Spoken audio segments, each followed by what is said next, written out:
أعوذ بالله من الشيطان الرجيم.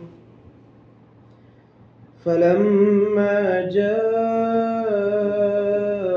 سليمان قال أتمدونني بمال فما آتاني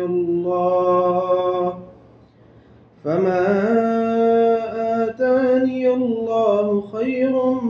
مما آتاكم بل أنتم بهديتكم تفرحون. ارجع إليهم فلنأتينهم بجنود لا قبل لهم بها ولنخرجنهم منها أذلة وهم صاغرون. قال يا أيها الملأ أيكم يأتيني بعرشها قبل أن يأتوني مسلمين. قال عفريت من الجن أنا آتيك به قبل أن تقوم من مقامك وإني عليه لقوي أمين. قال الذي عنده علم من الكتاب أنا آتيك به قبل أن يرتد إليك طرفك فلما رآه مستقرا عنده قال هذا من فضل ربي ليبلوني أأشكر أم أكفر ومن شكر فإنما يشكر لنفسه ومن كفر فإن ربي غني كريم. قال نكروا لها عرشها ننظر أتهتدي أم تكون من الذين لا يهتدون. فلما جاءت قيل أهكذا عرشك قالت كأنه هو وأوتينا العلم من قبلها وكنا مسلمين. وصدها ما كانت تعبد من دون الله إنها كانت من قوم كافرين. قيل لها ادخل الصرح فلما رأته حسبته لجة وكشفت عن ساقيها قال إنه صرح ممرد من قوارير. قالت رب إني ظلمت نفسي وأسلمت مع سليمان لله رب العالمين.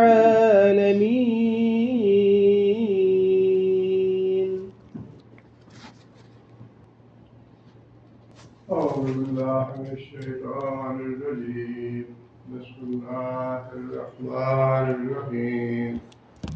فلما جاء سليمان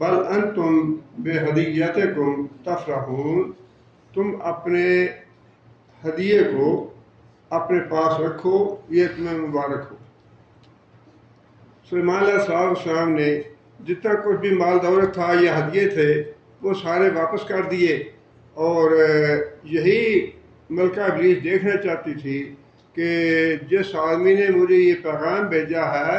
کہ یا تو فرما بردار بن کے ہمارے پاس آ جاؤ، تابع رہو ہمارے، یا اسلام قبول کر لو، اس کا اپنا سیرت اور کردار کیسا ہے۔ چنانچہ اس نے دیکھ لیا کہ پیغام بھیجنے والا کوئی دنیا دار آدمی نہیں ہے، دنیا کا مال مطلوب نہیں ہے اسے، بلکہ وہ جو اپنا دین ہے یا عقیدہ ہے اس کی دعوت دے رہا ہے مجھے۔ آگے پھر سلیمان علیہ السلام یہ فرماتے ہیں ارجع الیہم، یہ ہدیے وغیرہ لے کے واپس چلے جاؤ ان کے پاس جنہوں نے تمہیں ہدیے دیے ہیں، اور ساتھ ہی یہ فرمان بھی جاری کر دیا فَلَنَأْتِيَنَّهُمْ بِجُنُودٍ لَا قِبَلَ لَهُمْ، ہم ایسے لشکر لے کے چڑھائی کریں گے جن کا وہ سامنا نہیں کر سکیں گے۔ وَلَنُخْرِجَنَّهُمْ مِنْهَا، اور ان کے ملک سے، ان کی بستی سے ہم ان کو نکال باہر کریں گے، اذلتاً، ذلیل کر کے، وہم صاغرون، اور وہ بہت ہی رسوا ہوں گے۔ اب یہاں بات قابل غور یہ ہے کہ وہ جو پہلا پیغام تھا اس میں اور اس میں کچھ فرق ہے، لیکن وہ پیغام بھی بدستور موجود ہے۔ پہلا پیغام یہ تھا اللہ تعالیٰ علیہ واتونی مسلمین، کہ ملکہ ابلیس کو پیغام بھیجا سلیمان علیہ السلام نے کہ تم میرے پاس مطیع بن کے آ جاؤ اور ہمارے تابع بن کے رہو، ہمارے نظام اور ہمارے عقیدے کے ماتحت رہو، یا پھر تم مسلمان ہو جاؤ۔ اب وہ جو حکم تھا یا پیغام تھا وہ بدستور موجود ہے، لیکن اس پہ اضافہ یہ کر دیا سلیمان علیہ السلام نے کہ بڑی سخت وارننگ دے دی۔ یہ ایک طرح سے سلیمان علیہ السلام کا اپنا جو شاہی فرمان تھا، شاہی دبدبہ تھا، شاہی جو ان کی تمکنت تھی، اس کا اظہار کر دیا کہ اگر تم مسلمان بھی نہیں ہوتے اور تم ہمارے نظام کے تحت رہنا قبول بھی نہیں کرتے تو پھر اس کا نتیجہ یہ ہوگا کہ ہم ایسا لشکر لے کے تمہارے اوپر چڑھائی کریں گے جس کا مقابلہ کرنے کی تمہارے اندر سخت نہیں ہے، تمہارے اندر طاقت نہیں ہے کہ ہمارے لشکروں کی تم مقابلہ کر سکو، اور تم ذلیل و رسوا ہوگے۔ یہ وہی بات ہے جو ملکہ سلیمان نے خود اپنے سرداروں سے کہی کہ بادشاہ جب حملے کرتے ہیں، فاتح بنتے ہیں، تو پھر مفتوح علاقے جو ہیں ان کو بہت برباد کر دیتے ہیں، وہاں کے رہنے والوں کو، سرداروں کو،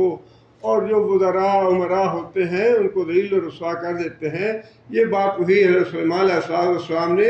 سخت وارننگ دے دی کہ یا تم مسلمان ہو جاؤ، مسلمان نہیں ہوتے تو پھر دوسری صورت یہ ہے کہ جزیہ عطا کرو، ہمارے نظام کے تحت تم رہو، اور اگر وہ بھی قبول نہیں ہے تو پھر ہم ایسے لشکر لے کے آئیں گے جن کا مقابلہ تم نہیں کر سکو گے۔ اب یہ پیغام جب جاتا ہے سلیمان علیہ السلام کے پاس تو درمیان سے کچھ مضمون جو ہے وہ حذف ہے، ساری جو تفصیل ہے قرآن مجید بیان نہیں کرتا، بلکہ اہم جو باتیں ہیں ان کی طرف قرآن مجید اشارہ کرتا ہے۔ وہ پیغام پہنچا ملکہ ابلیس کو، اور اس نے پھر مشورہ کیا ہوگا اپنے سرداروں سے، وزراء سے، عمراء سے، تو انہوں نے یہی طے کیا کہ ہمیں مقابلہ کرنے کی بجائے اس آدمی کی بات جا کے سننی چاہیے، جا کے اس سے مکالمہ کرنا چاہیے، جا کے اس سے بات چیت کرنی چاہیے، اور وہاں پہ جو بھی حالات ہوں گے اس مطابق ہم فیصلہ کر لیں گے۔ وہ بجائے اس کے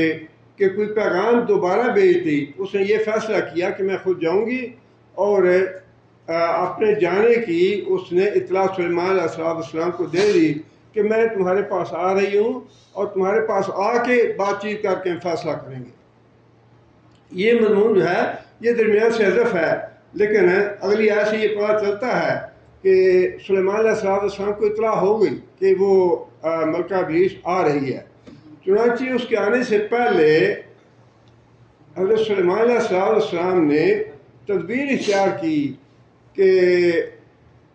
اگر تو وہ خاتون ذہین ہے، عقل مند ہے، تو ان اشاروں سے وہ نتیجے پہ پہنچ جائے گی کہ مجھے ایمان لانا ہے یا ہمیں جزیہ دے کے ان کے محتاط رہنا ہے، جو بھی صورتحال ہوگی۔ چنانچہ سلیمان علیہ السلام نے اپنی نبوت کا اظہار کرنے کے لیے یا نبوت کا منصب جو تھا اس کو دکھانے کے لیے یہ بات کہی اپنے سرداروں سے کہ اچھا ہم اس کا جو تخت ہے وہ یہاں لے آتے ہیں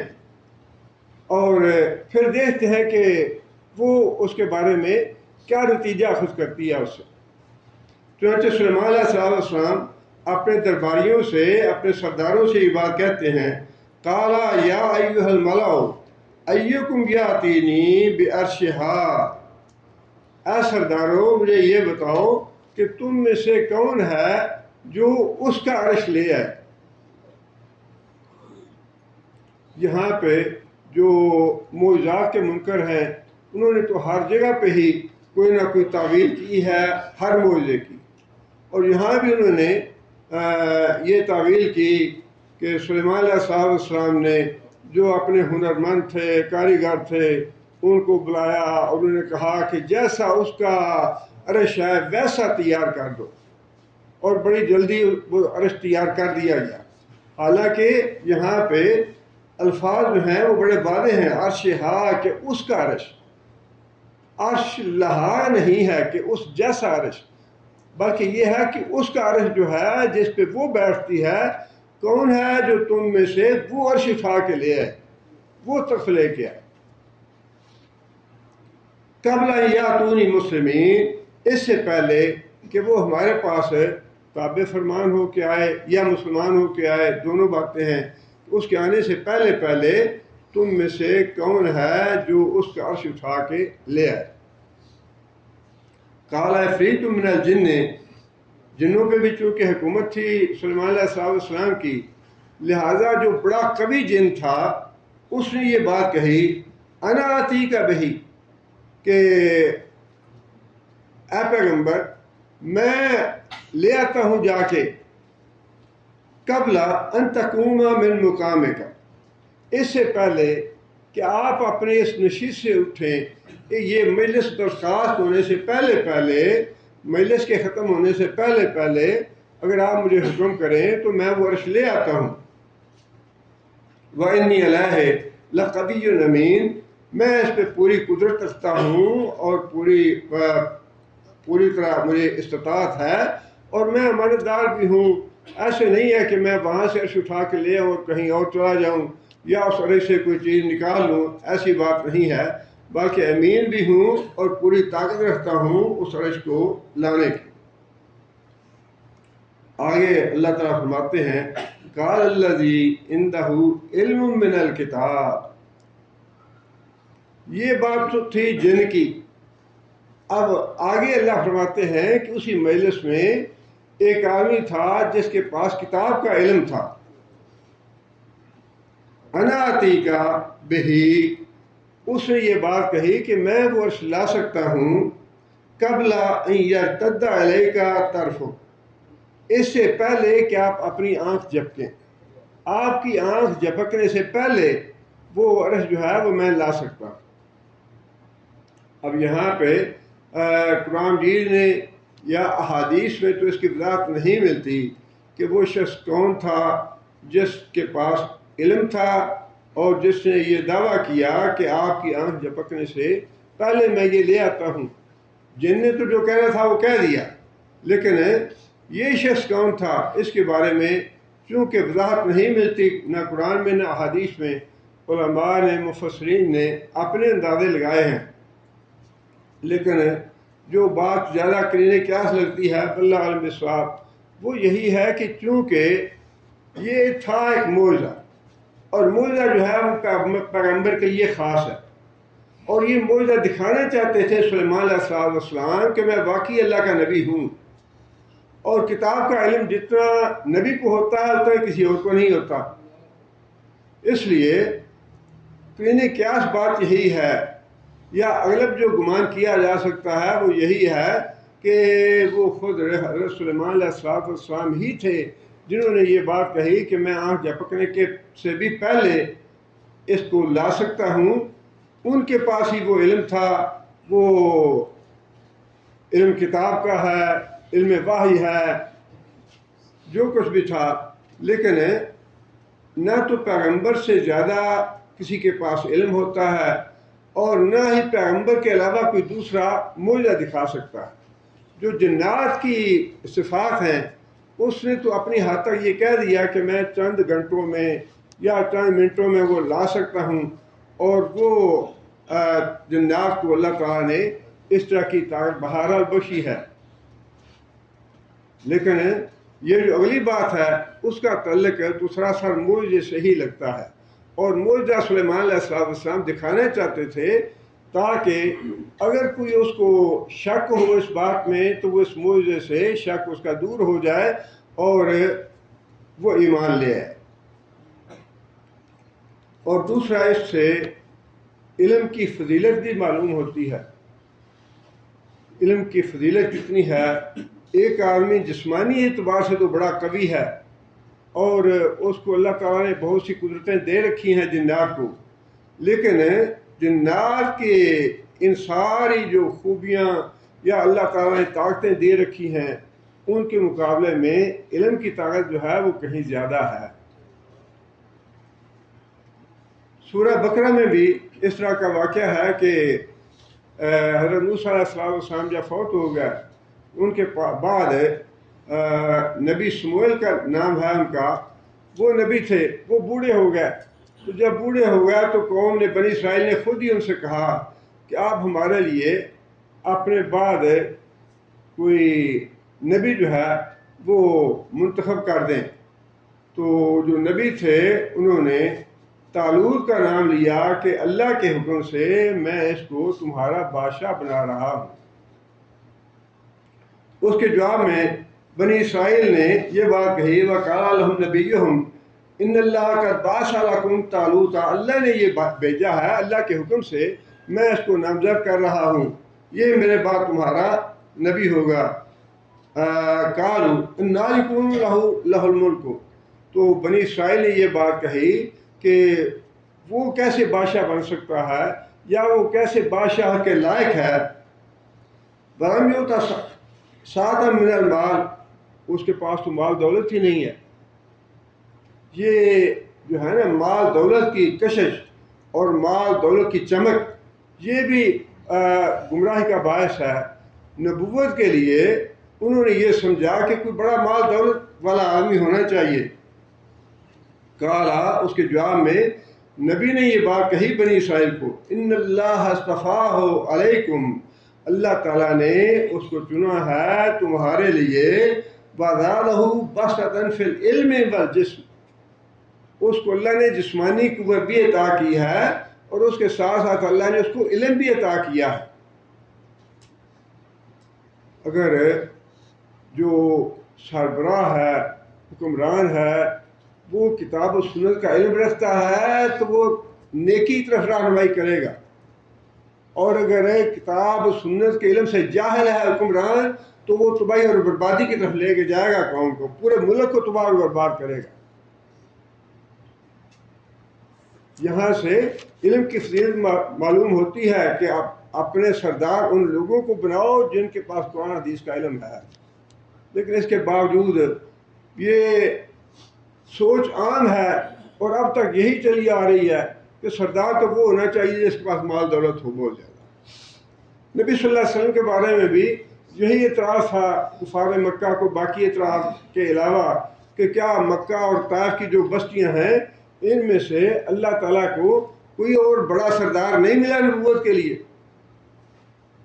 ان کا خیال بھی یہی تھا کہ بڑا مال دولت ہونا چاہیے، باغ ہونے چاہیے اور باڈی گارڈ ہونے چاہیے، بہت سے ملازم ہونے چاہیے، اس کی بڑی شان بان ہونی چاہیے، بڑی شان ہونی چاہیے، تب وہ نبی بنتا ہے۔ لیکن اللہ تعالیٰ نے اس کے مقابلے میں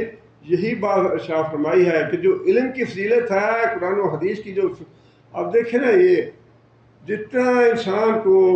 سکون اور خیر و برکات قرآن و حدیث کے علم والوں کے پاس ہیں، اتنے دنیا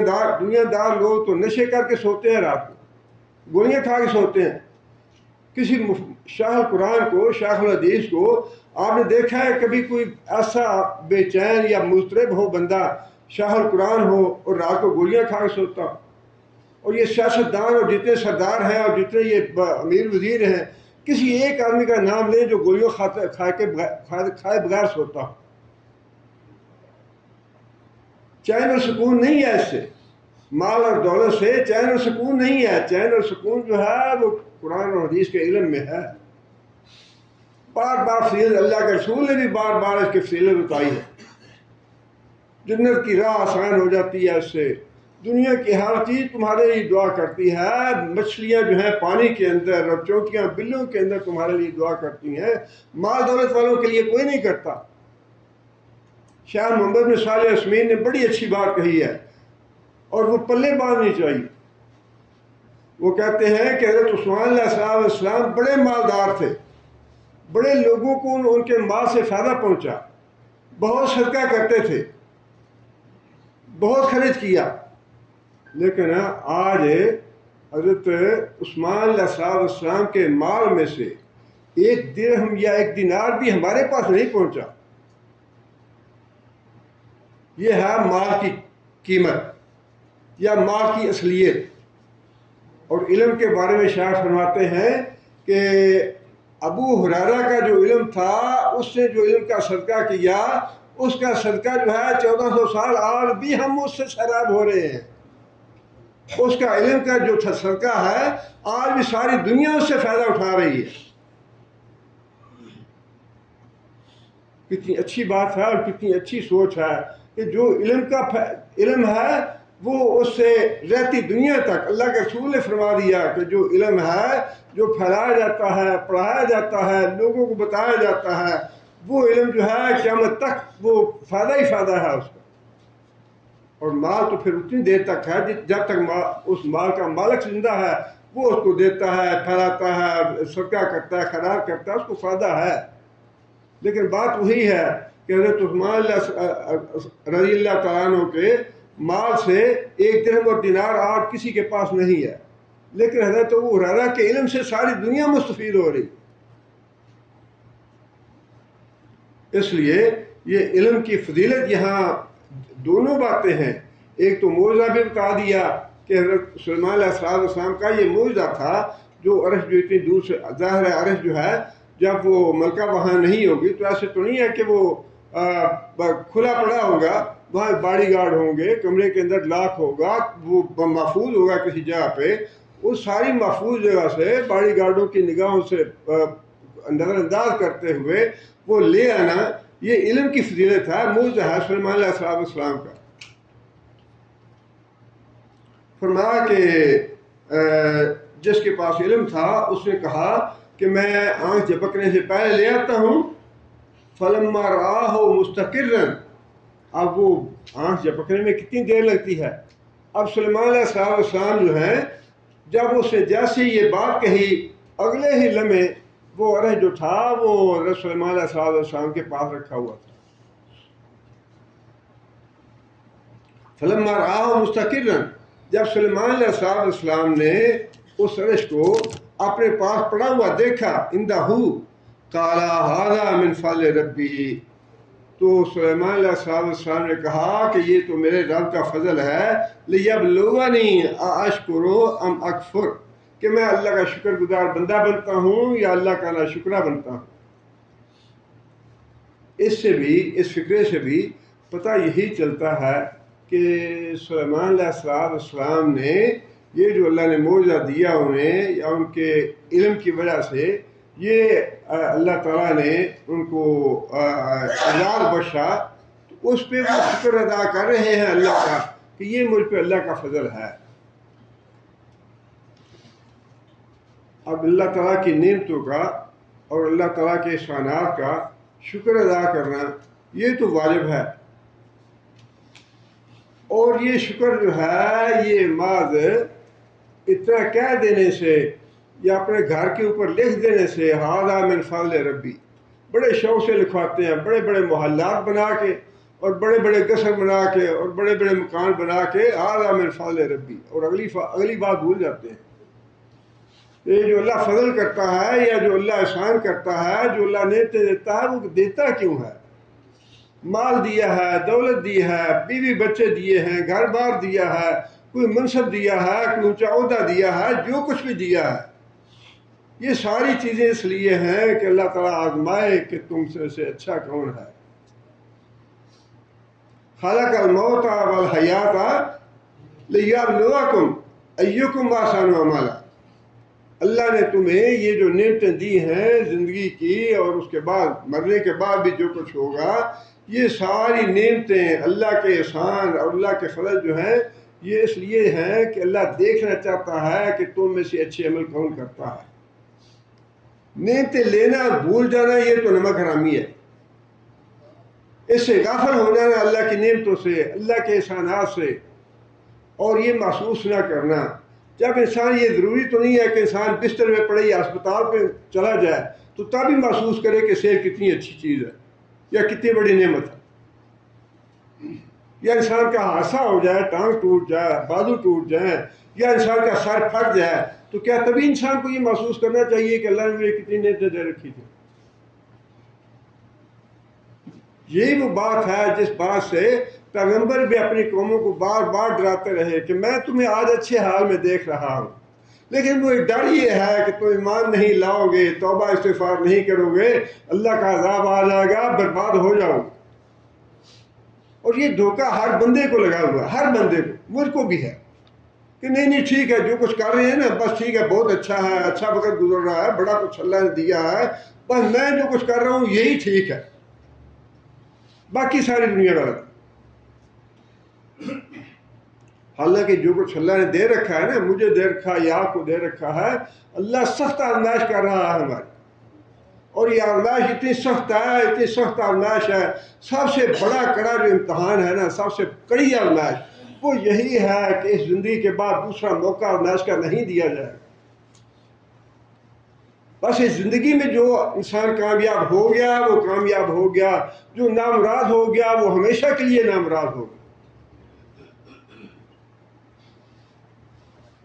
انسان قیامت کے دن بہت کہے گا کہ یا اللہ ایک دفعہ بھیج دے، یا اللہ ایک دفعہ بھیج دے، یا اللہ غلطی ہو گئی، یا اللہ ہم اپنے گناہوں کا اعتراف کرتے ہیں، فاعترفوا بذنبہم، اپنے گناہوں کا اعتراف کریں گے، یا اللہ ہم سے گناہ ہو گیا، یا اللہ معاف کر دے، یا اللہ ایک دفعہ بھیج دے، یا اللہ بڑے نیک پاک بن کے رہیں گے۔ اللہ فرمائیں گے فَسُحْقًا لِأَصْحَابِ السَّعِيرِ، لعنت ہے تمہارے اوپر، میں نے بڑی زندگی دی تمہیں، بڑا وقت دیا تمہیں، بڑی صحت دی، دل اور دماغ، یہ جو اللہ نے نعمتیں دی ہے نا، دل دیا ہے، دماغ دیا ہے، ہاتھ پاؤں دیے ہیں، یہ اس لیے نہیں ہے کہ ہم دنیا کمائیں اور ڈالر ریال جمع کریں، اس لیے نہیں ہے، یہ اس لیے ہے کہ ہم اس دل اور دماغ سے سوچیں اور غور و فکر کریں کہ اس دنیا میں انسان آیا کیوں ہے، جاتا ہے تو کیوں جاتا ہے، کہاں جاتا ہے، اس کے بعد ہوگا کیا، یا مرکب جاتا ہے انسان، کچھ بھی نہیں ہوتا۔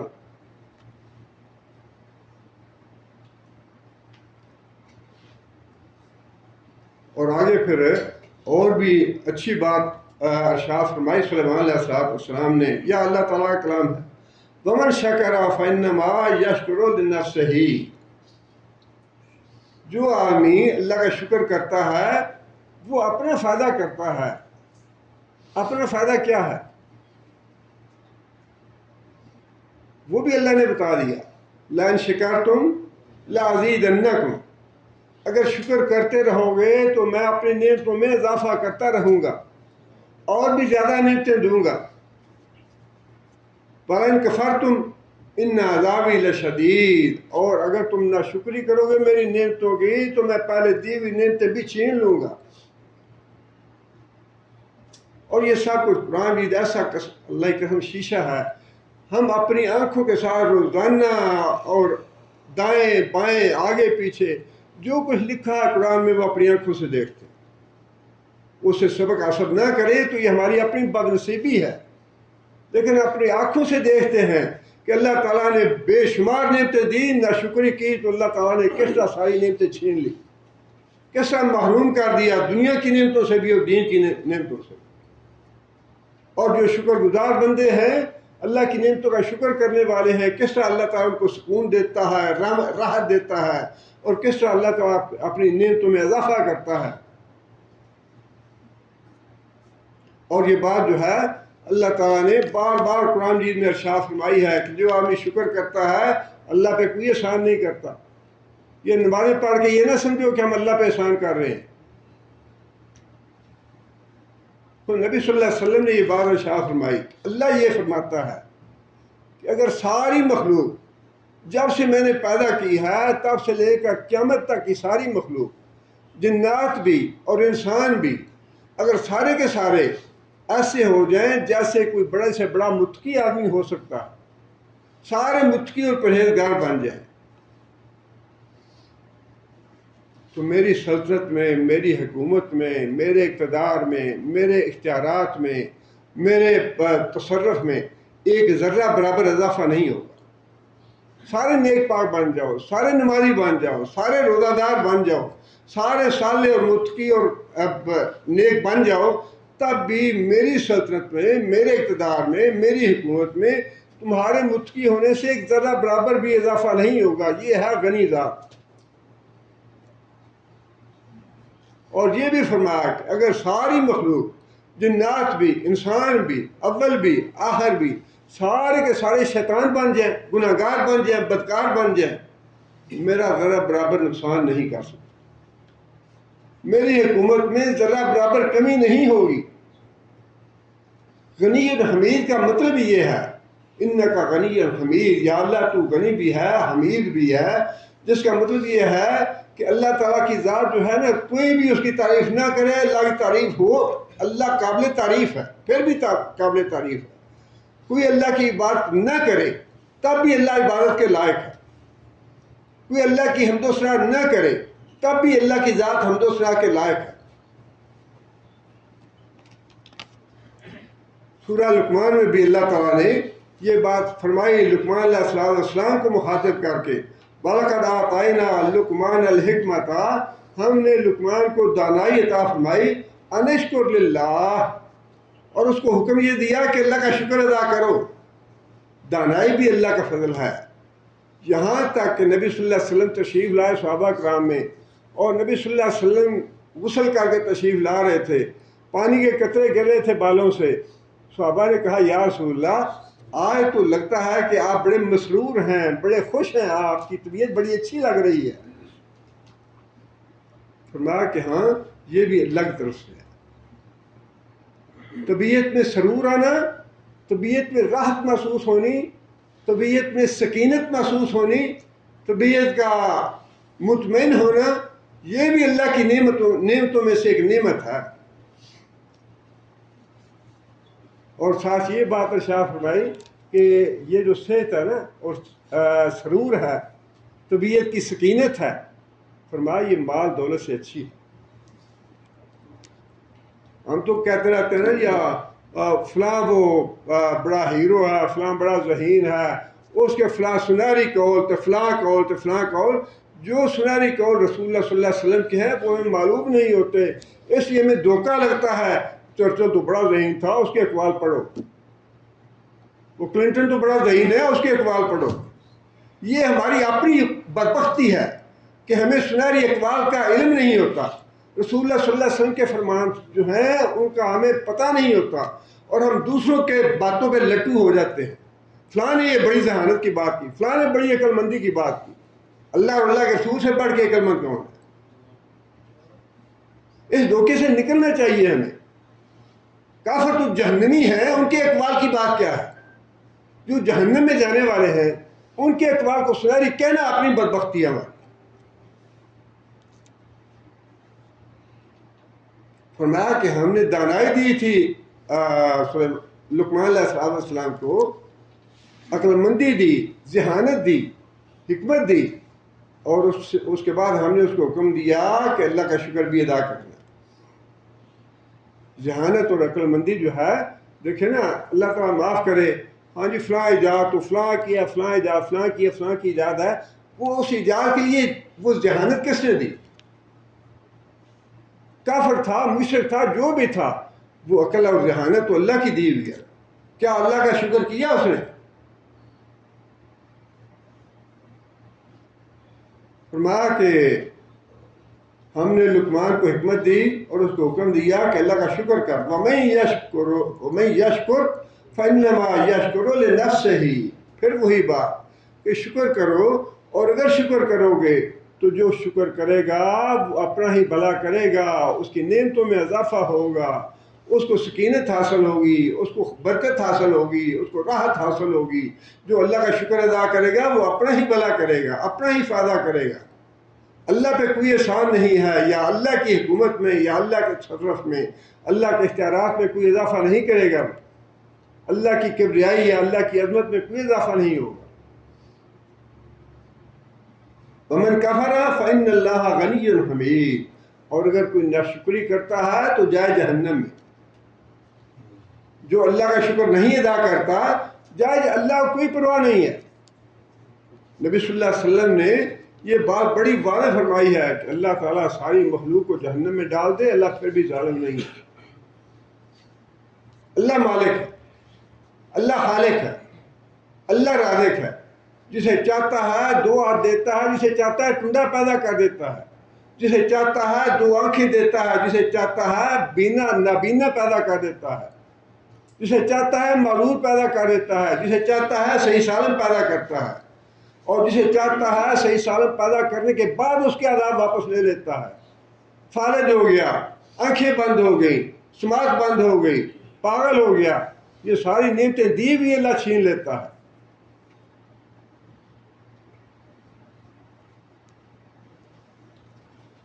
اور یہی بات یہاں اللہ تعالیٰ نے فرمائی کہ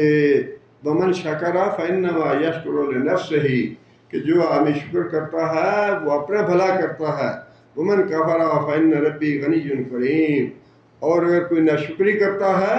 تو اللہ تعالیٰ کی ذات بے پرواہ ہے. اللہ تعالیٰ کو کسی کے شکر کرنے کی ضرورت نہیں ہے. کوئی نماز پڑھتا ہے تو اپنا فائدہ کرتا ہے، نہیں پڑھتا تو اپنا نقصان کرتا ہے. کوئی تہجد پڑھتا ہے تو جو سکون تہجد پڑھنے والے کو حاصل ہوتا ہے وہ تہجد نہ پڑھنے والے کو کبھی اس کا گمان بھی نہیں ہو سکتا، تصور ہی نہیں کر سکتا.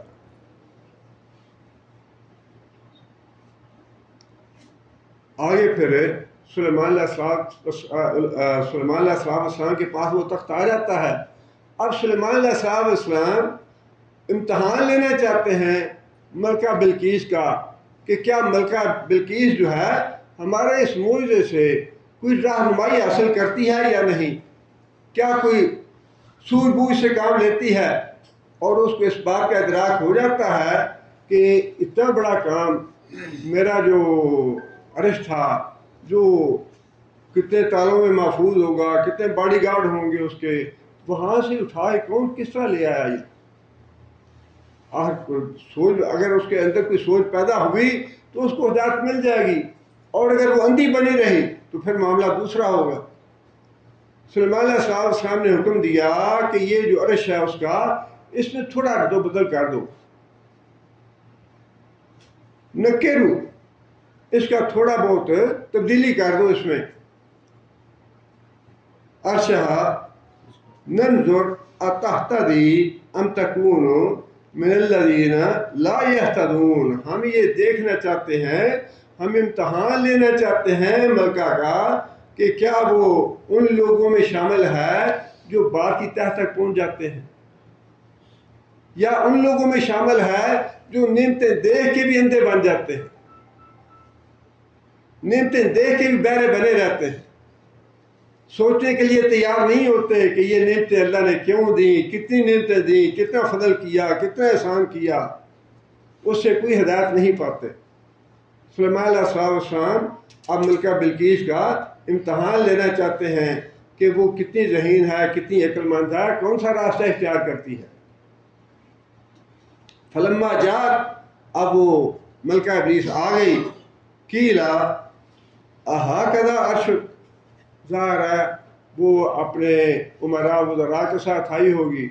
اور اس کی آؤ بغل بھی کی ہوگی، خیر خیریت دریافت کی ہوگی. پھر حضرت سلیمان علیہ السلام نے اس کو وہاں لے گئے ہوں گے جہاں تخت پڑا ہوگا، اور جب تخت کے پاس لے گئے تو پھر اس سے پوچھا احاکذا عرشک، کیا تیرا جو عرش ہے یا تخت ہے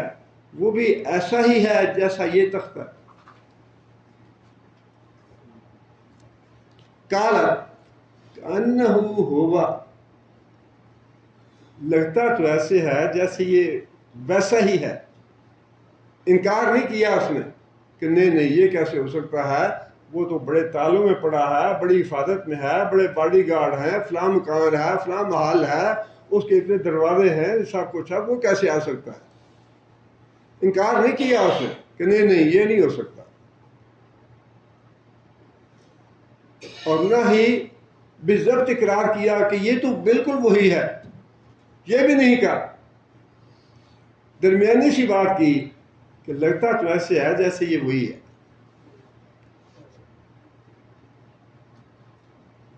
آگے پھر بہت اچھی بات کہی ملکہ ابلیس نے، لگتا یہی ہے کہ بہت ہی سلیمان علیہ السلام نے بھی امتحان لیا اس نے بھی امتحان لیا سلیمان علیہ السلام کا، اور اس کے بعد جس نتیجے پہ پہنچی وہ نتیجہ یہ تھا وَأُوتِينَا الْعِلْمَ مِنْ قَبْلِهَا، اس سے پہلے ہی ہمیں یہ محسوس ہو گیا تھا کہ آپ اللہ کے بندے ہیں، دنیا دار آدمی نہیں ہیں. یہ ہے مطلب اور مفہوم اس ٹکڑے کا، کہ ہمیں پہلے یہ پتہ چل گیا تھا. وہ پہلی باتیں کون سی ہیں؟ وہ پہلی باتیں یہ ہیں کہ جب سلیمان علیہ السلام نے خط لکھا تو عام خطوط سے بالکل الگ خط تھا. بسم اللہ الرحمن الرحیم سے وہ خط شروع ہو رہا ہے. اس کے بعد ایک موسیٰ سا نام لکھا ہے کہ یہ سلیمان کی طرف سے ہے، اور پھر ایک مختصر سا کلمہ ہے کہ تم ہمارے پاس آؤ،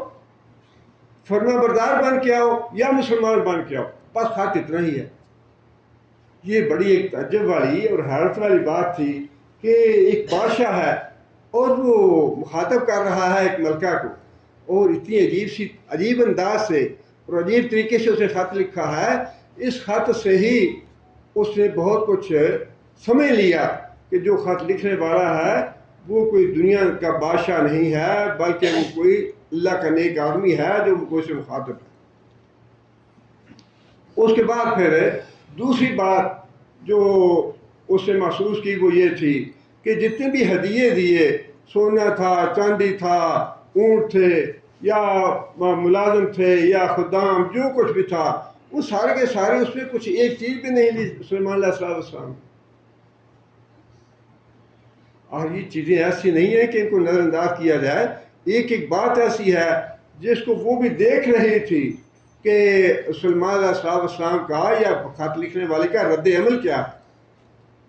دنیا کا طالب نہیں ہے وہ.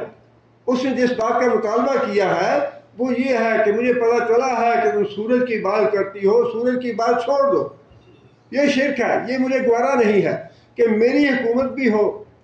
اسلام کی حکومت ہو، کسی نبی کی حکومت ہو، اور نبی کی حکومت ہوتے ہوئے کہیں شرک ہو تو یہ مجھے گوارا نہیں ہے. ہم چڑھائی کر کے تمہارا ملک برباد کر دیں گے، شرک نہیں چھوڑو گی، یا شرک چھوڑ دو اور اس عقیدے پہ آ جاؤ، عقیدہ توحید پہ،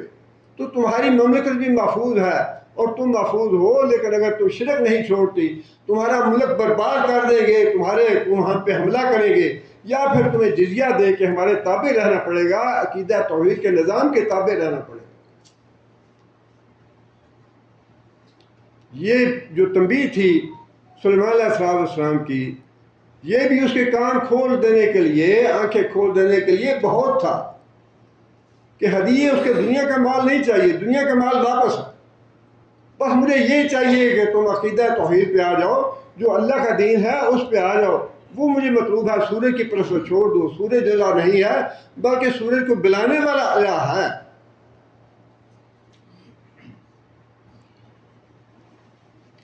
اور پھر جو قاصد پیغام لے کے واپس جاتا ہے کہ ہدیے تو قبول نہیں کیے اس آدمی نے.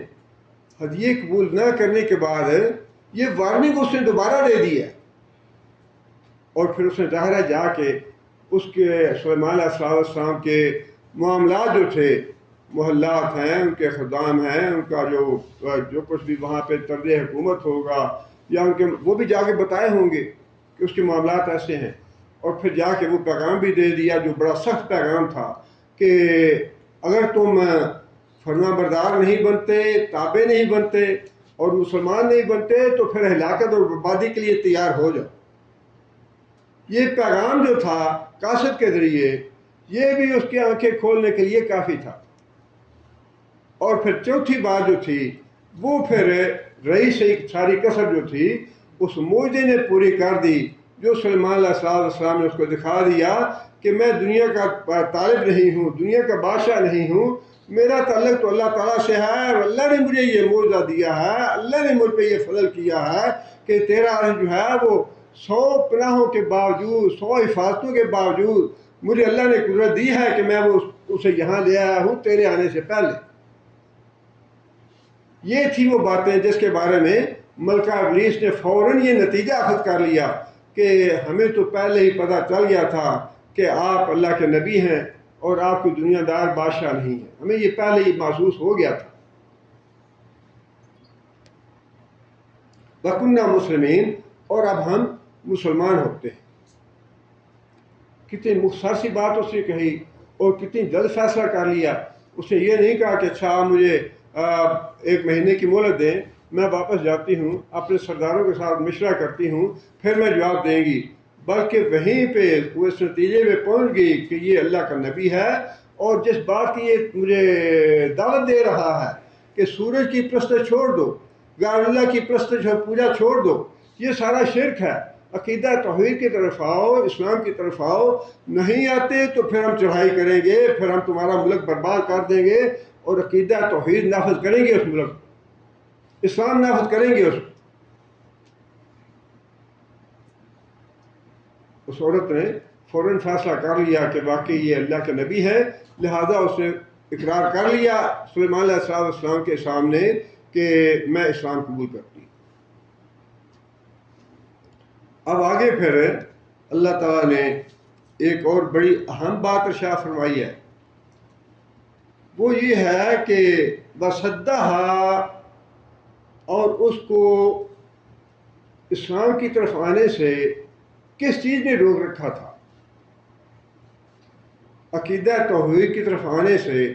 کس چیز نے روک رکھا تھا؟ اللہ فرماتے ہیں مَا كَانَتْ تَعْبُدُ مِن دُونِ اللَّهِ، جس کی وہ پرستش کرتی تھی اللہ کے علاوہ، یعنی سورج کی پرستش کر رہی تھی وہ.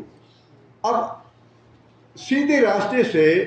کس چیز نے اس کو روک رکھا تھا کہ وہ سورج کی پرستش کو چھوڑ کے اللہ کی پرستش کرتی؟ وہ رکاوٹ کیا تھی؟ کس چیز نے روک رکھا تھا؟ اس کا جواب یہ ہے انہا کانت من قوم کافرین. اس کا جواب یہ ہے کہ وہ کافر قوم میں پیدا ہوئی، کافر قوم میں اس کی پرورش ہوئی، کافر قوم میں اس کی تعلیم و تربیت ہوئی، کافر ماحول میں رہ کے وہ دوسرا جو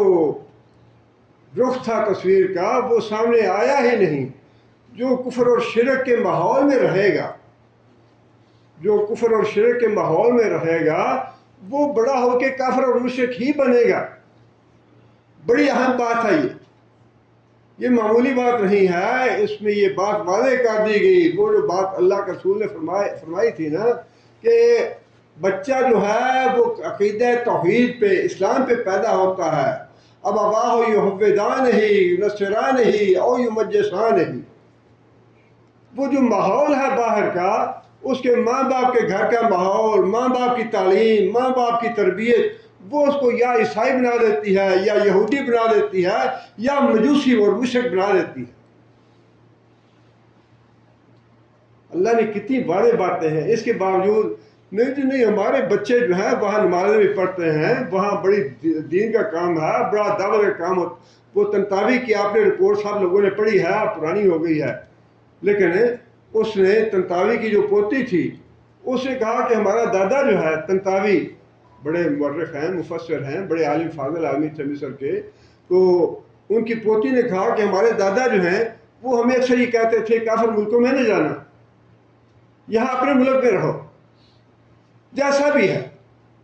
لیکن اسلامی ملک ہے۔ لیکن ہم کہتے تھے کہ نہیں نہیں، بس ہم نے عزم کر لیا ہے، ہم نے ارادہ کر لیا ہے، فیصلہ کر لیا ہے، اب ہم کینیڈا جائیں گے اور وہاں کی زندگی اچھی ہے یہاں کی زندگی سے۔ پھر وہ پوتی چلی گئی شاہ تنتاوی کی وہاں پھر جا کے کہتی ہے کہ مجھے ایک پروجیکٹ ملا کہ میرے اپنے خاندان کے جو لوگ منتقل ہوئے ہیں مصر سے مغرب میں، کینیڈا میں، امریکہ میں، یہاں جو آئے ہیں ان میں سے کتنے لوگ مسلمان ہیں، کتنے کنورٹ ہو کے عیسائی ہو گئے۔ اب یہ اس پوتی کا اپنا انالیسس ہے، اس کا تجزیہ ہے یا اس کی اپنی رپورٹ ہے کہ ہمارے خاندان کے جو لوگ 100 سال پہلے مصر چھوڑ کے مغرب کے ملکوں میں آ کے آباد ہوئے ان میں سے 95% لوگ جو ہیں وہ عیسائی ہو گئے یا یہودی ہو گئے، اپنا دین اپنا اسلام چھوڑ گیا۔ جو 100 سال پہلے آئے تھے ان میں سے 95% لوگ جو ہیں وہ عیسائی بن گئے، اور جو 80 سال پہلے آئے ان میں سے 75% بندے جو ہیں وہ عیسائی ہو گئے اسلام چھوڑ کے، اور جو 40 سال پہلے آئے وہ 20% مسلمان لوگ جو ہیں اپنا دین چھوڑ کے اسلام چھوڑ کے عیسائی کنورٹ ہو گیا۔ اور وہ خود یہ کہتی ہے کہ میرے اپنے دادا کے 48 پوتے تھے جن میں سے 32 پوتے عیسائی ہو چکے ہیں، صرف 16 پوتے جو ہیں وہ باقی مسلمان ہیں۔ اور یہ بھی اس نے بتایا کہ فلاں ہمارا فیملی کا بڑا نیک اور عالم فاضل آدمی تھا، اس نے امریکہ کے فلاں شہر میں آ کے باقاعدہ مسجد تعمیر کی، وہاں پہ اس نے امامت کی، وہاں پہ وہ خطیب بھی رہا، دین کی خدمت کرتا رہا، لیکن آج اس کے پوتوں میں سے کوئی ایک بھی مسلمان نہیں۔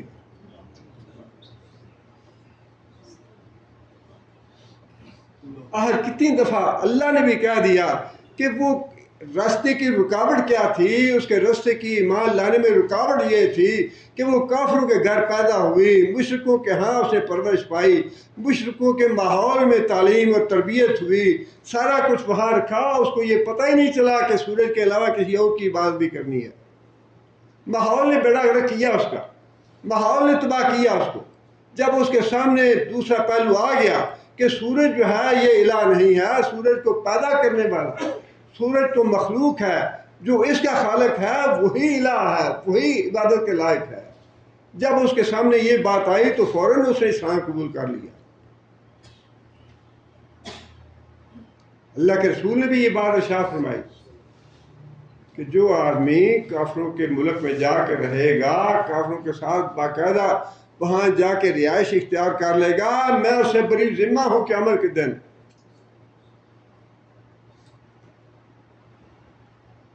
بات پہ ہم کہتے ہیں اللہ کا رسول ہماری سفارش کرے، اللہ کے رسول کی شفاعت چاہیے، اللہ کے رسول کی شفاعت تو چاہیے، یہ تو ہر آدمی چاہتا ہے، لیکن کام جو ہے وہ سارے ایسے ہیں جس سے اللہ کا رسول کہتا ہے میں بری ذمہ ہوں۔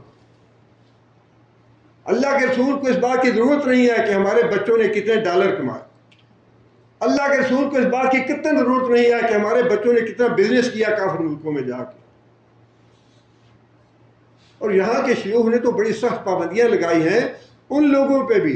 جو کافر ملکوں میں جا کے دین کی دعوت دینا چاہتے ہیں یا دین کی تبلیغ کرنا چاہتے ہیں۔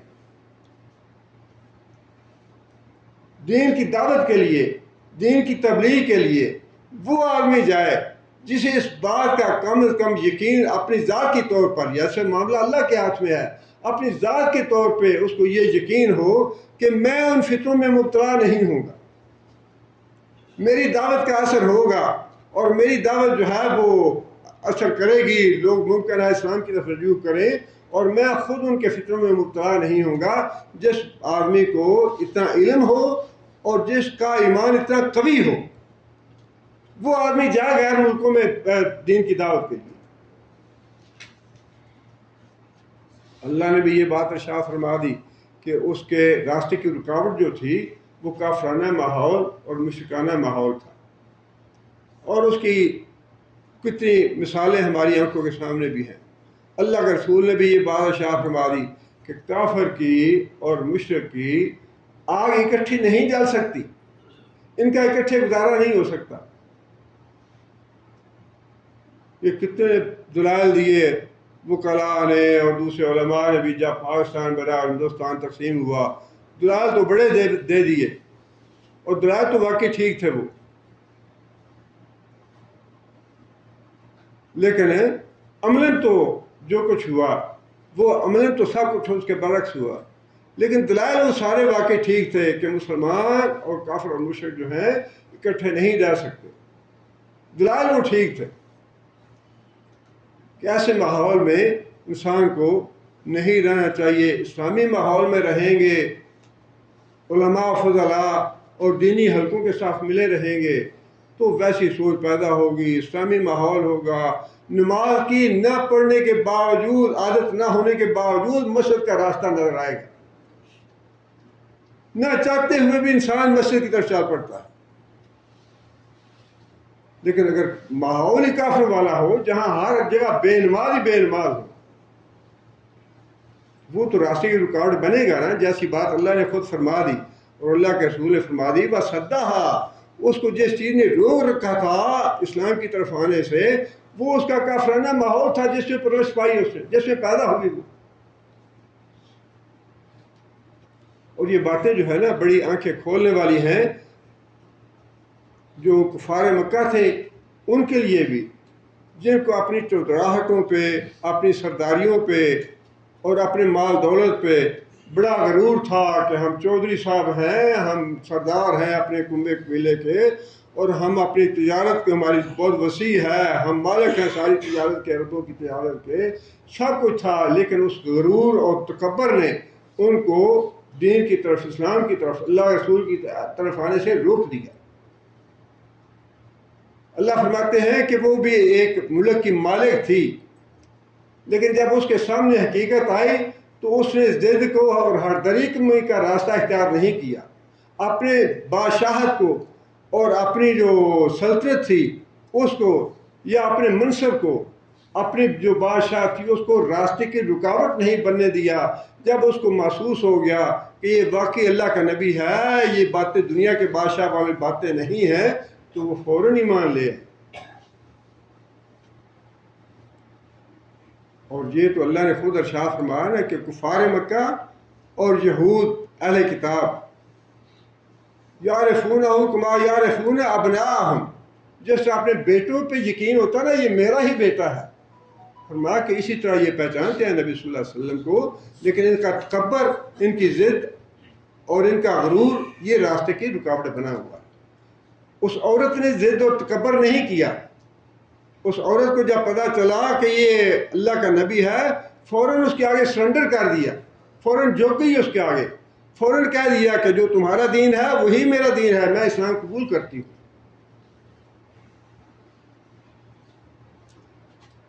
اور اس میں ہمارے لیے بھی ہے کہ انسان جتنے بھی اللہ کے حضور، اللہ کے نعمتوں پہ، اللہ کے احسانات پہ جتنی بھی عاجزی اختیار کرے، اور جتنا زیادہ اللہ کا شکر تو ادا ہو نہیں سکتا، لیکن جتنا انسان کی استطاعت ہو، جتنی انسان کی طاقت ہو، انسان اللہ کا شکر ادا کرتا رہے تو انسان کا دنیا میں بھی فائدہ ہے اور آخرت میں بھی ہے. اللہ تعالیٰ ہمیں عمل کرنے کی توفیق عطا فرمائے.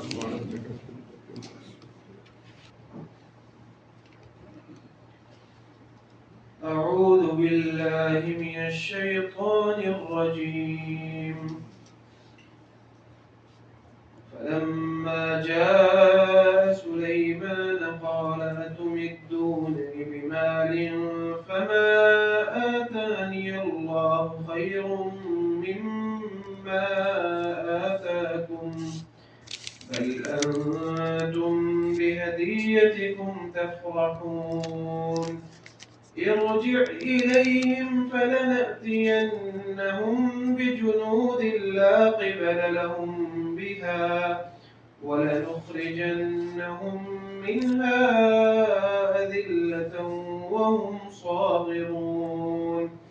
قال يا أيها الملأ أيكم يأتيني بعرشها قبل أن يأتوني مسلمين قال عفريت من الجن أنا آتيك به قبل أن تقوم من مقامك وإني عليه لقوي أمين قال الذي عنده علم من الكتاب أنا آتيك به قبل أن يرتد إليك طرفك فلما رآه مستقرا عنده قال هذا من فضل ربي ليبلوني أأشكر أم أكفر ومن شكر فإنما يشكر لنفسه ومن كفر فإن ربي غني كريم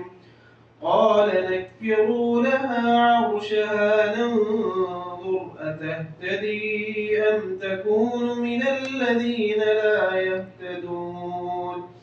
فلما جاءت قيل هكذا عرشك قالت كأنه هو وأوتينا العلم من قبلها وكنا مسلمين.